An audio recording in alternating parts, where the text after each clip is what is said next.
Hello, everybody. This is Pastor Willie, and this is the encouraging word for today. Words are powerful. The Apostle James in the Bible devotes a good part of chapter 3 of his book to words, to our tongue. And he makes the analogy that our words are like a spark. And he says a great forest is set on fire by a spark.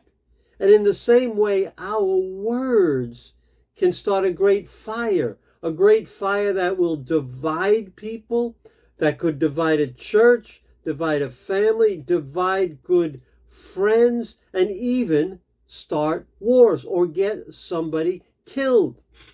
But there's something worse than just our words alone. And it involves a game that Satan loves to play. It's a strategy that he uses all the time.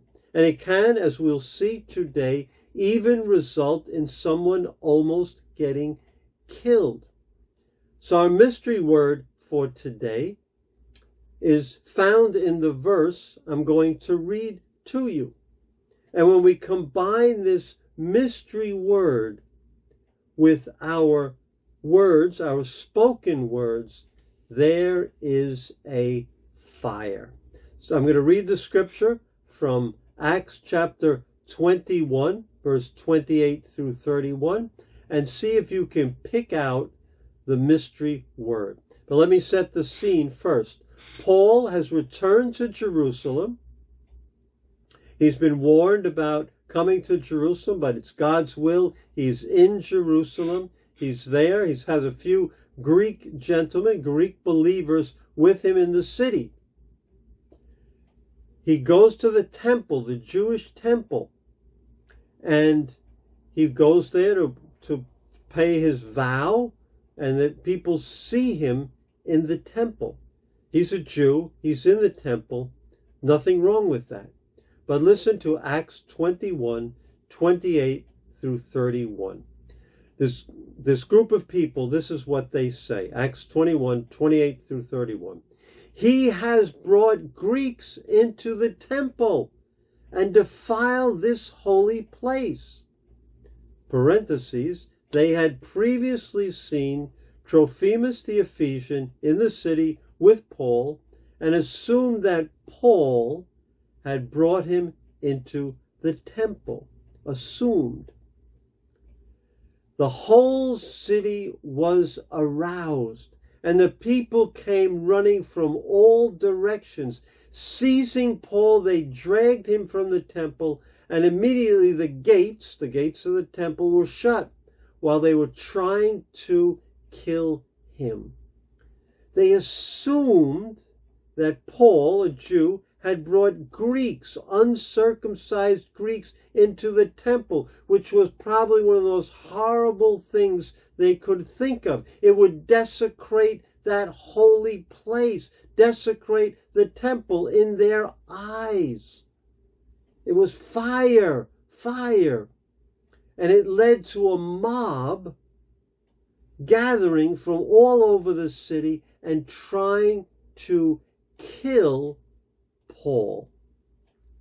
All based on an assumption.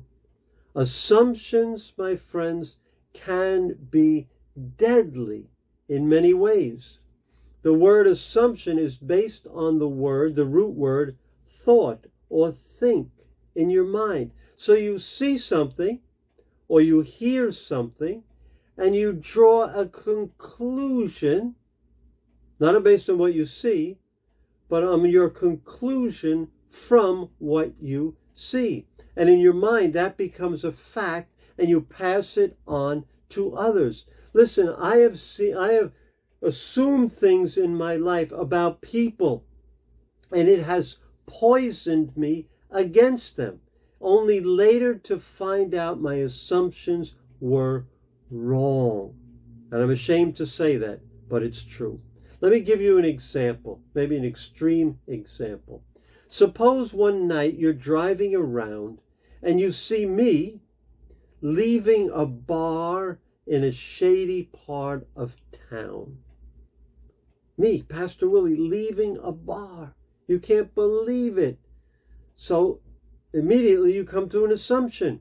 I've been in the bar drinking, carrying on, carousing. Then, so that's judgment. Then maybe you call somebody or you tell somebody, you know where I saw Pastor Willie last night? In a bar, drinking. And so they get poisoned against me. And then they tell others, and the gossip starts to spread. And we know gossip is a sin. We know judging is a sin. And gossip grows and spreads and has a life of its own. It even gets posted on Facebook. You took a picture of me with your cell phone, you posted it on Facebook, and my reputation is destroyed. Everybody cancels their subscription to the encouraging word. No one follows me anymore because I am a hypocrite. Devastating. And I start to cry because I've been judged. What you saw was true. But there is more to the story, in my little made-up story. In reality, I was invited to preach in that bar.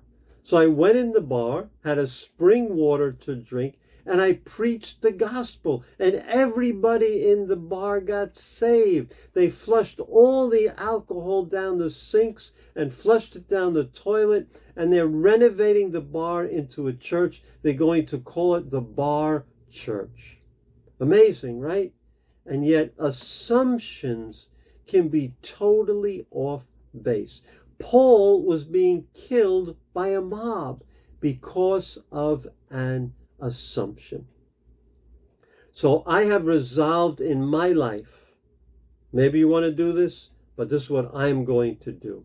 I will not assume anything about anyone, no matter what I see. I'll just go by the facts, period. Secondly, I won't listen to assumptions from others about other people, period. Those two things will eliminate the danger of assumptions from my life. Because Satan, my friends, will always play with your mind and get you to judge people and to slander people. And I don't want to have anything to do with that. I'll see you tomorrow. God bless.